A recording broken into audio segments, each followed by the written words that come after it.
All right. How you all doing today?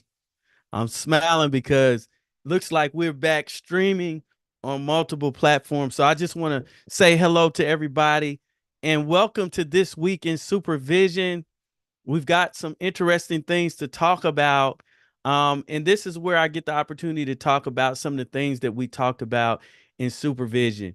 Uh, it's so much that we cover, but I try to just narrow it down. And mainly when I'm talking here, I'm talking mainly about some of the things relative to psychotherapy and some of the things that we discuss as far as that's concerned. And the title for today, what we're going to be talking about today is intimacy barriers, understanding how conflict emerges in clients. All right. And so this is the scenario. Like, I don't know how many of us have been working with individuals or who have experienced it even with family members where there are those individuals, those clients, those family members that have difficulty establishing intimacy in relationships. And what do I mean by intimacy? In other words, they have difficulty connecting to individuals in relationships. This is something that we talked about. There's things that goes on that we have to be mindful of when we're helping out clients to understand like how to get them in a position to be able to have functional relationships. And that's what I want to talk about today. All right. So what are some intimacy barriers? If you think about some of the things, if you've ever worked with anybody, or maybe you've had problems yourself, because actually this thing kind of calls me out where I was at one point in my life. And it's just amazing some of the things that if we just have that quick fix, or not quick fix, but quick hack, that we can actually change people's lives, that we can have our lives changed as well. But a lot of times what happens is that based on what people have experienced in their lives, in their past, it's this phenomenon that occurs that let me tell you, if you don't know that you've had some level of trauma, if you don't know that you've had some level of unresolved concerns, wait until it's time to be close in a relationship, particularly a romantic relationship, and then all of these things pour out. So I mentioned a little bit in supervision how um some people have like a superpower to keep people away from them in relationships. And I happen to grow up in an environment where people had like these superpowers to keep people away. And I think I had developed one myself. One superpower that I observed is one individual just looks mean as heck and is mean as heck to everybody that comes around them. And that was their superpower to keep away intimacy. Another person would just do weird things like just yell and scream randomly. I don't know if you ever had somebody around you and they yell and scream because of something and it startles you and you kind of get a little upset. Yeah, that kind of person that just randomly does. Everybody has their thing, and I'm kind of jumping ahead.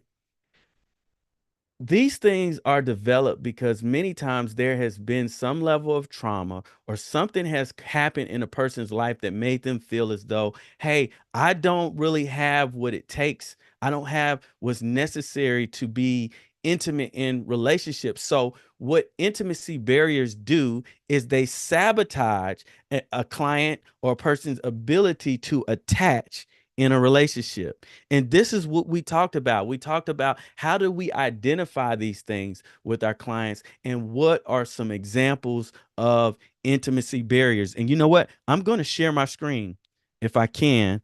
I'm going to share my screen so that you can see these. I'm telling you, these are really some great examples. And I just came up with this stuff and then I had some support from ChatGPT, and let me tell you, what it brought out was amazing. Okay. So we want to talk about intimacy, and then we want to talk about what sometimes we do to sabotage. And so there are, and this is a question that we did. We don't have time to do that because I got to make this quick. We got the bouncy house today, and I gotta meet my kids. We got to go to the bouncy house. All right. So there are certain things that are used to get in the way of people becoming intimate in relationships. What are some of those things? What are some of the things that you have seen that clients use to get in the way of relationships? Okay. And so I'm gonna go through some of these, but I'm gonna skip down because I just talked about earlier about the person that was close and they had the hostility anger one. Okay, so sometimes, again, the thing is that we try to help the supervisees to understand, again, coming from that standpoint of not what's wrong with somebody. Yeah, they seem crazy and all that, but no, what happened to them, because we got to figure out a way to bring about resolution. So hostility and anger, what's that got to do with sabotage? What's that got to do with an intimacy barrier? So I'm gonna read this. Some people use anger and aggression as a defense mechanism to protect themselves from getting close to others. So people who have difficulty, you might think they're just mad. How did they get mad? Again, what happened to them? You have a client that just seems very rude and aggressive. What happened to them? They weren't born mad. Most babies, I've seen some funny looking babies, but most babies are not born mad. They're really happy and they're looking for someone to hold them and to take care of them. And they're very open-minded about people all the way up to a few years old until they get all these exposures. And then things change, right? So some people use anger as a mechanism to when the relationship is getting close. Now, this surrounds attachment, and this is some of the things that we talked about in supervision. We talked about what's one of the more difficult forms of attachment, because you have anxious avoidant, you have the dismissive, and we talked about when we're relating to personality disorders, then we're talking about more of maybe a disorganized type or something like that many times. And it's crazy because you bring this stuff up in supervision and your people are telling you, like, I'm dealing with this right now. We had several talk about how they were dealing with this right at the moment when we were talking about it in supervision today. But let me get back. They may lash out and become confrontational to push people away. This is that. Why would I push somebody away when ultimately these mean people they're the ones that want to be loved the most, but something happened to them to make them believe that if they get close, the ball is going to be dropped and they'll experience abandonment. Somebody will leave them. So in this situation, what's the sabotage? The sabotage is hostility. It just makes it difficult for anybody to want to be around you, and it can lead to isolation, alienation. If you're angry and mad all the time, who's going to want to really be around you? Nobody's really going to want to be around you. And this is a crazy thing, talking about intimacy barriers. This was just coming up while we were talking. What's another intimacy barrier? If you could think of it, we got a lot in front of us, right? But another one that's not on this list is morbid obesity. This stuff is so deep. I get excited about morbid obesity is an intimacy barrier for many people. It seems really wild and strange, but that's why we have to learn this stuff. Morbid obesity. I've talked about this time and time again, but right, the ACE study, for those of you all familiar with the ACE study, it's a study on trauma, right? And lets us know, and where we can track trauma and see its relevance to negative outcomes for future circumstances with individuals who have experienced it. So when we talk about the ACE study, it was by accident that I think it's Vincent Folletti. I know I never say his name right.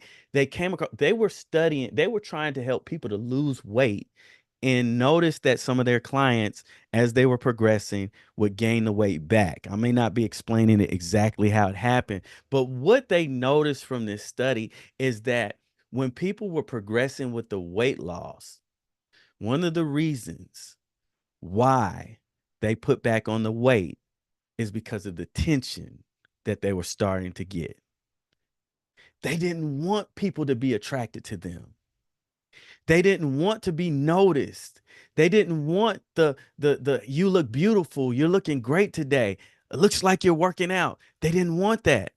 Deep down inside, they did want it, but because of their traumas, it repelled them from this. And what they found out is that an overwhelming amount of these individuals who were being studied and they were putting on the weight after losing the weight had been sexually abused.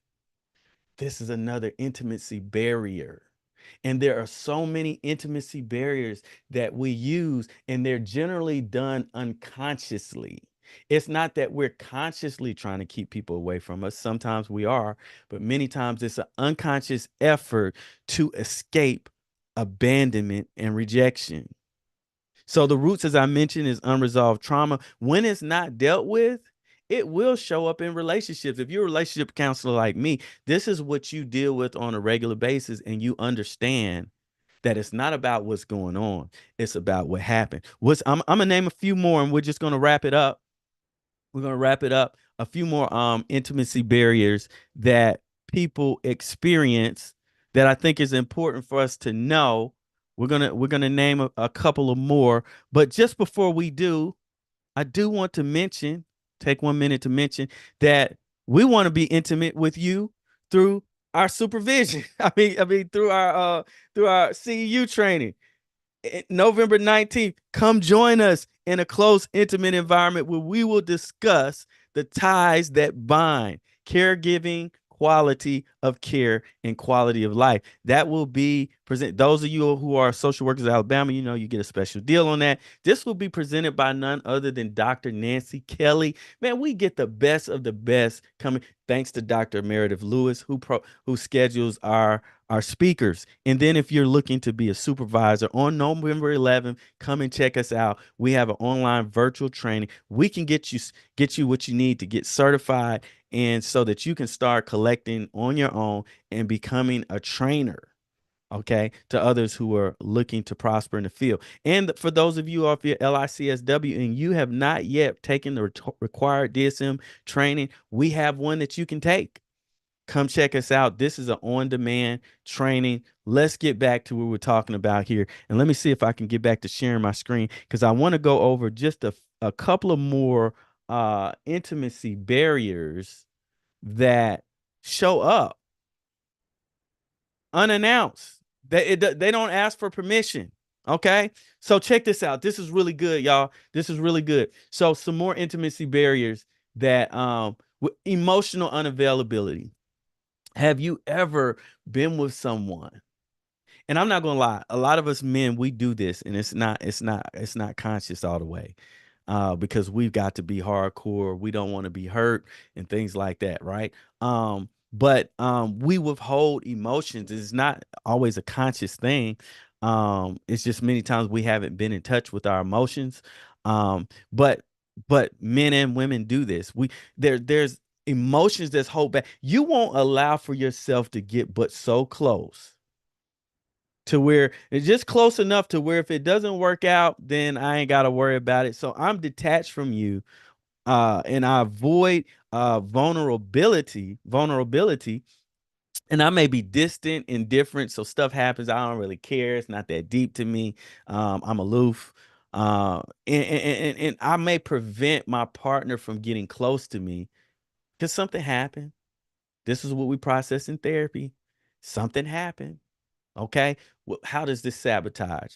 By not sharing our emotions, partners feel neglected or unloved, and the relationship lacks the emotional depth. The other partner is just going to get fed up with it because they're not going to be able to get their emotional needs met. They're feeling like, what help am I to this relationship? What exchange am I getting?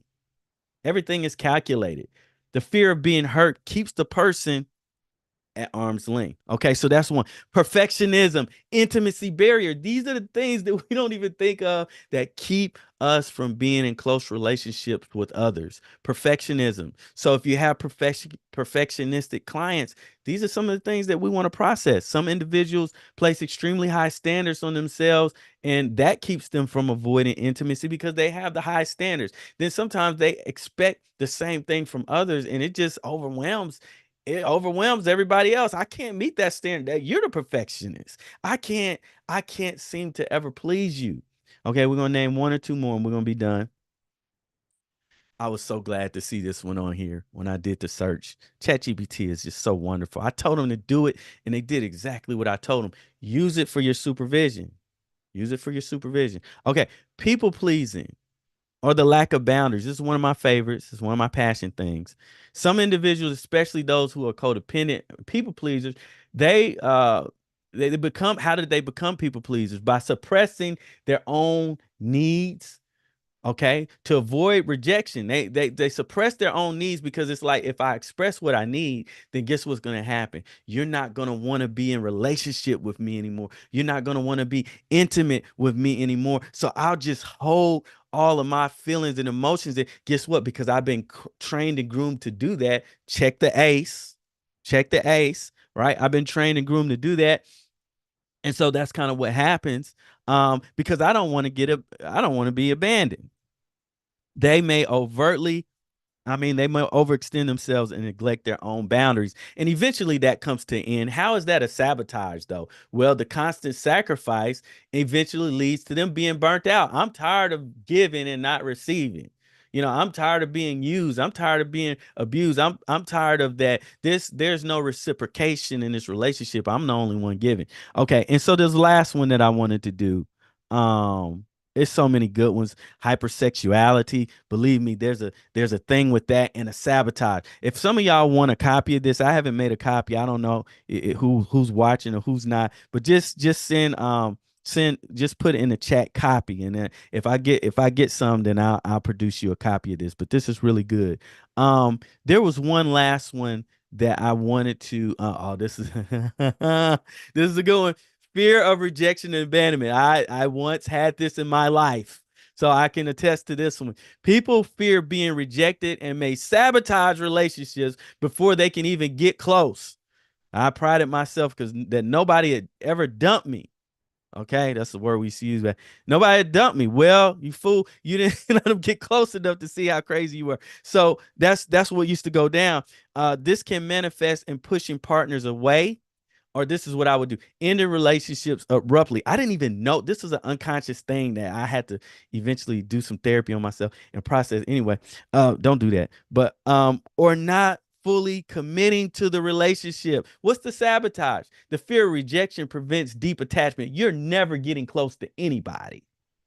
Okay, creating a self-fulfilling prophecy with the thing you were very afraid of, that was unconscious, that they wouldn't stay with you, where relationships fail before they even have a chance to succeed. Thank God we got over that 18 years in. And this is what we do to help everybody else, right? This is what we do. We're going to go on and end it now. Oh, that's a good time. Under 20 minutes. I hope this has been helpful. These are some of the things that we discussed, among others, in supervision. I hope it's been helpful. Hope to see you all again next week. And I hope that we are streaming on all of our platforms. Y'all take care now. Bye-bye.